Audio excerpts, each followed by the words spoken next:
In this video, we're reviewing Captain America: Brave New World and seeing red with a big and spicy tiki cocktail called the Red Hulk. Today on the Martini Shot.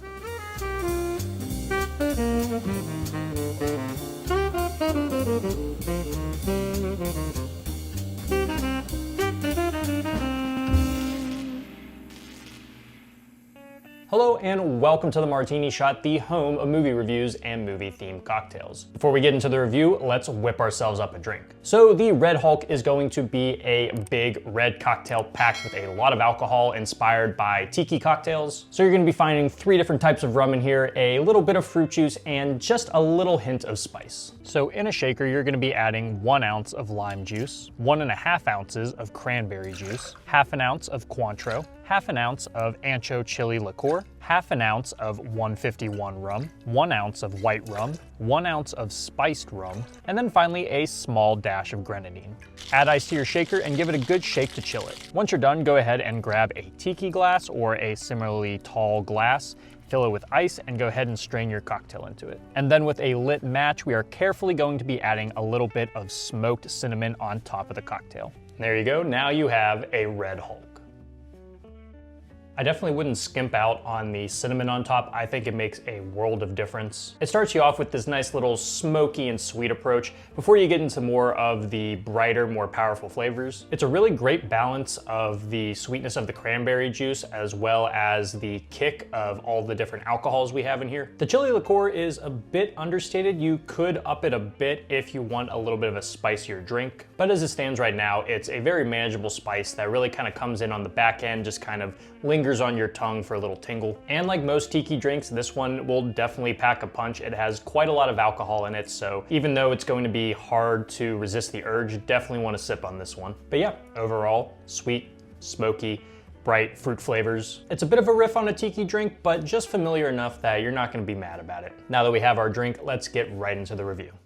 We are barreling our way towards the next big Marvel event movie with Avengers: Doomsday, coming sometime in 2026. But if you're like me, it doesn't really feel like we're building towards something great. Sure, RDJ is back as Dr. Doom, a decision that has divided fans, but other than that, does it really feel must-see? Remember when we first saw Thanos at the end of the Avengers and then slowly built toward the Mad Titans infinity fisting the whole universe?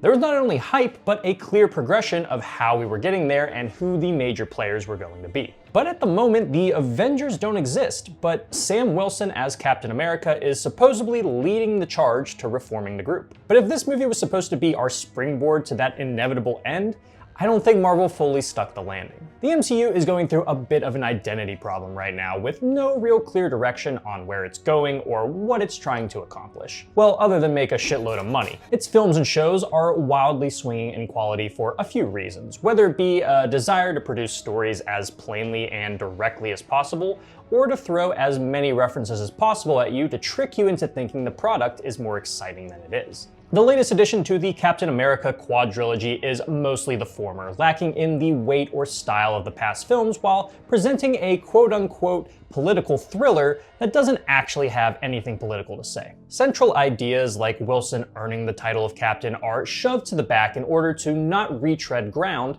but it leaves our hero with nothing for us to really get behind. There are moments of intrigue with some of the action sequences and performances, but the dry, glossy sheen of it all doesn't bring it all home. It's competent at least, but with no clear voice or intention behind it, I don't really see this as capable of rallying the troops. Sam Wilson, now the bona fide new Captain America, is thrown into a political conspiracy involving newly elected President Thaddeus Ross and an unknown puppet master pulling the strings. Unaware of how deep this goes, Wilson and his partner Joaquin Torres must take matters into their own hands and find the source of this sabotage until world peace crumbles completely. Captain America going rogue and not knowing who in the government he can trust while trying to unearth deep, catastrophic information sounds a little familiar. While it's not a complete retread of The Winter Soldier, one, if not my favorite of the MCU, the similarities are there in concept alone. The finesse, the uncertainty, and the execution that made the film so good yeah, they forgot to copy that part. What we're left with is a film that doesn't want to surprise you too much, playing it safe and easy so nothing interrupts the big bonanza they already have planned. Yet at the same time, it feels so hesitant to move forward and actually establish anything or anyone worth caring about, seeming to think that just having characters with names we recognize is good enough. This unfortunately applies to Anthony Mackie's Sam Wilson, who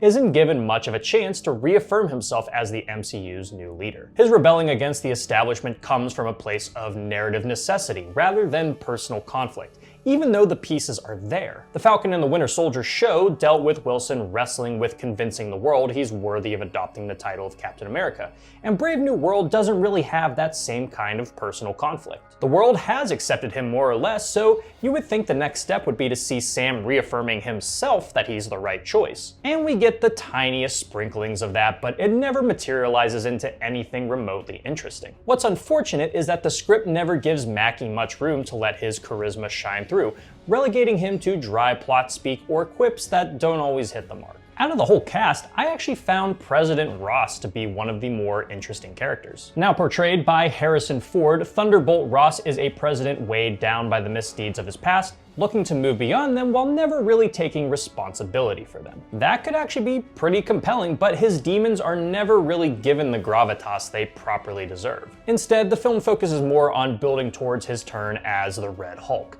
which is supposed to be more representative of his demons coming to light. It's not exactly the cleanest metaphor, but the Hulk never really was to begin with. I do think the effect work for Red Hulk looks pretty solid, perfectly capturing Ford's facial features while never feeling too disconnected from the film. It does feel like a bit of symbolism that writes itself was reeled back so as to not offend anybody, so if you like your political thrillers to be unreflective as possible, you're in luck, baby. But while Ross only plays a minor secondary antagonist role, there's another man in the shadows plotting his and Captain America's downfalls. If you were looking for payoff from a 15-year-old movie most people forget is even part of the MCU, then you're in luck as well, because Tim Blake Nelson's Samuel Stearns returns to do not a whole lot. Sure, he's the one directing all of the misfortune, but he rarely feels like a viable threat.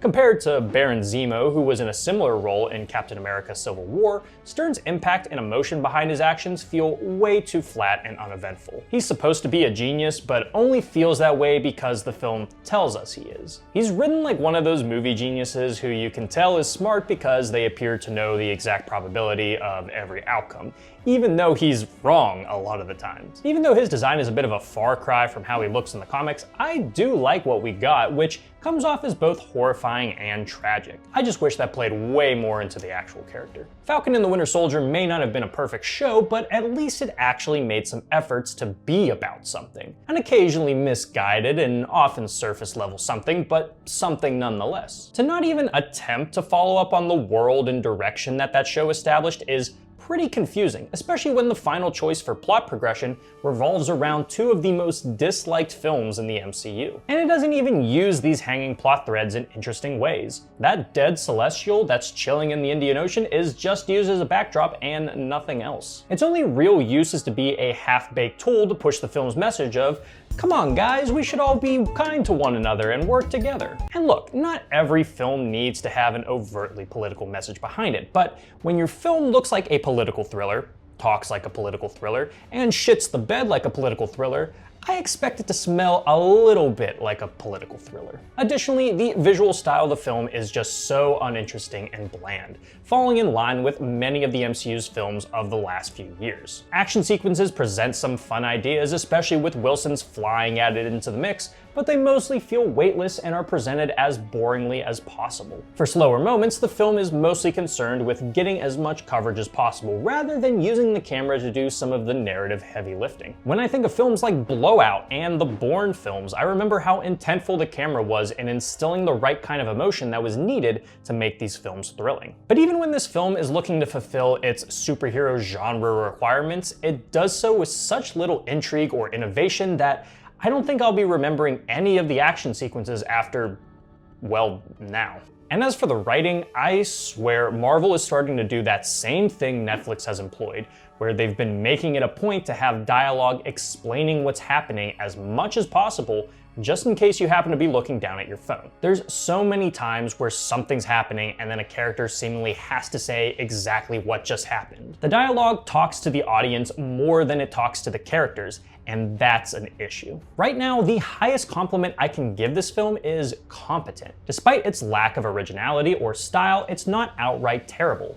Other than a few CG backgrounds, the film looks fine for the most part, and the narrative is structured in a way where it's at least always moving along. But competent is a word I should be using for a first-time director's indie film, not the 35th film in a multi-billion-dollar franchise. Captain America: Brave New World is further proof of a long-running problem with Marvel.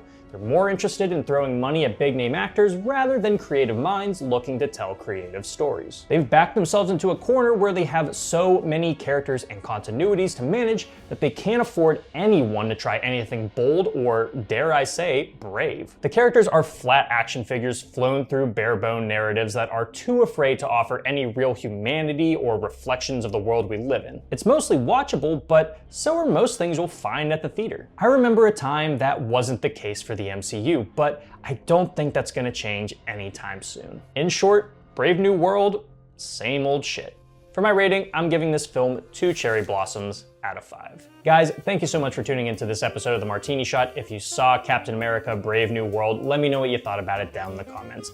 And if you like what you saw here and would like to see more, don't forget to like, subscribe, and follow me across all social media channels. Those links are down in the description below.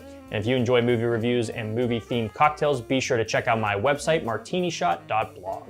Until next time, thank you again for watching. I'll see you in the next one. Live deliciously, but please remember to drink responsibly.